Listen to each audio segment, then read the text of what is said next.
সত্যি বলতে এই বিজয়টা অনাকাঙ্ক্ষিত ছিল বা সবার কাছ থেকে যে ভালোবাসা পেয়েছি এটা অবশ্যই অনেক বেশি পাওয়া হয়েছে।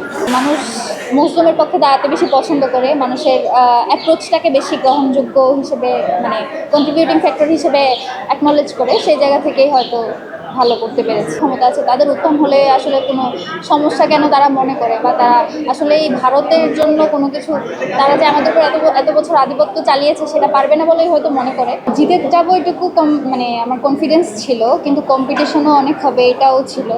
এরপরে তো নানান ষড়যন্ত্র হয়েছে, ভোট বানচালের চেষ্টা করা হয়েছে, এগুলো নিয়ে কিছুটা শঙ্কায় ছিলাম। দেখুন, আমাদের প্যানেলটা মোটামুটি আমরা সাজিয়েছিলাম এমনভাবে যাতে সবচেয়ে যোগ্য যে ব্যক্তি এই ব্যাপারে তাকে আমরা খুঁজে আনার চেষ্টা করেছিলাম, এবং সেই ব্যাপারে মোটামুটি আশাবাদী ছিলাম যে জিতবো।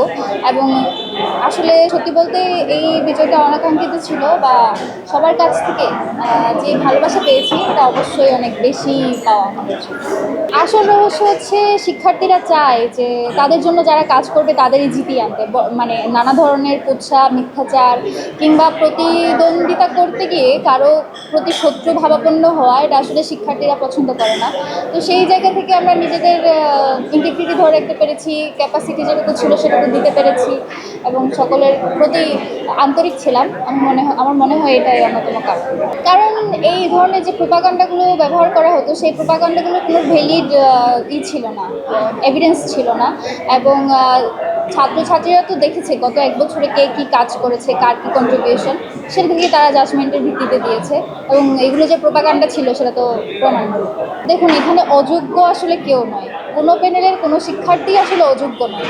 প্রত্যেকের নিজের নিজের যোগ্যতা আছে, নিজের ক্যাপাসিটি আছে, নিজের আলাদা প্যানেল থেকে তার সক্ষমতা আছে। এখানে একজন নির্বাচিত হতে হয় বলে নির্বাচিত হওয়া, কেউ আসলে অযোগ্য এই ধরনের কোনো ধরনের আর কি কাউকে আন্ডারমাইন করে বলা কোনো ওয়ার্ড আসলে আমি প্রেফার করি না। বরং একজনকে নির্বাচিত হতে হবে, এজন্য একজন নির্বাচিত হওয়া। এক বছরের মধ্যে আমি যে ইশতেহারগুলো দিয়েছি 9টি ইশতেহার, সেই 9টি ইশতেহারেই আমি কাজ করে যাওয়ার চেষ্টা করব। যেগুলো একেবারেই মানে এক বছরে কমপ্লিট করা সম্ভব হবে না, সেগুলো আমার হাত দিয়ে আমি শুরু করে যাব। এরপর হচ্ছে যে কাজগুলো আগামী 12 মাসকে আমি ভাগ করেছি যে কোন মাসে কোনটা কোনটা করব। তো সেইভাবে আর কি আমি এই মাসে কী কী কর্মপরিকল্পনা, এই মাসে কোন কাজটা শুরু করলে ভালো হয় সেটা আমাদের আজকে থেকেই তো দায়িত্ব গ্রহণ শুরু হলো, এরপরে আমরা জানিয়ে দেব। যে 9টি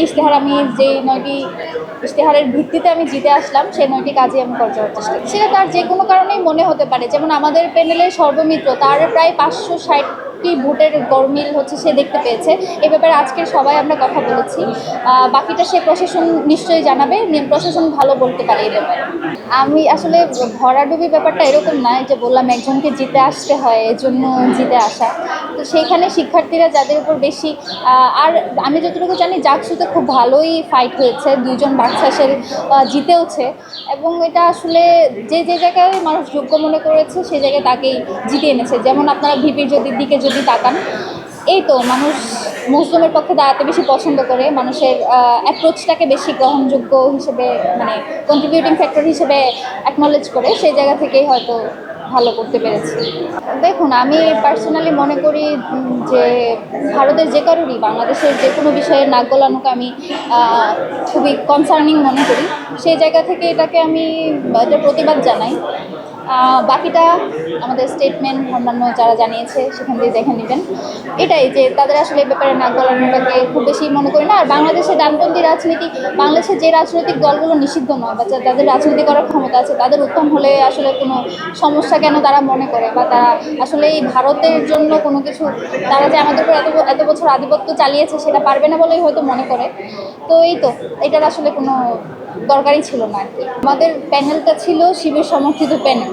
এখন তো কেউ আর হচ্ছে শিবির হিসেবে ফাংশন করবে না। যখন ডাকসুর ভিপি হিসেবে কথা বলবেন সাদিক ভাই, তখন শিক্ষার্থীদের প্রতিনিধি, সে আর শিবিরের কেউ নন। আবার যখন ফরহাদ ভাই ডাকসুর প্রতিনিধি হয়ে ডাকসুর ব্যাপারে কথা বলবেন, তখনও তিনি ডাকসুর জিএস, তিনি শিবিরের সভাপতি নন। শিবিরের জায়গা থেকে যখন কথা বলবেন তখন তিনি শিবিরের সভাপতি। তো দুইটা জায়গা আসলে আলাদা, এবং তারা এটা স্বীকার করেছেন, তারা এটা প্রতিশ্রুতি দিয়েছেন যে তারা এই দুটো জায়গা আলাদা রাখবেন, এখানে তাদের ব্যক্তিগত মতাদর্শ বা প্রতিফলন করবে না। এবং আমরা সেই জিনিসটা এনশিওর করার জন্য হচ্ছে আমরা বাকিরা তো আছি, সবাইকে প্রশ্ন করব, জবাবদিহিতার জায়গাটা ক্লিয়ার রাখবো।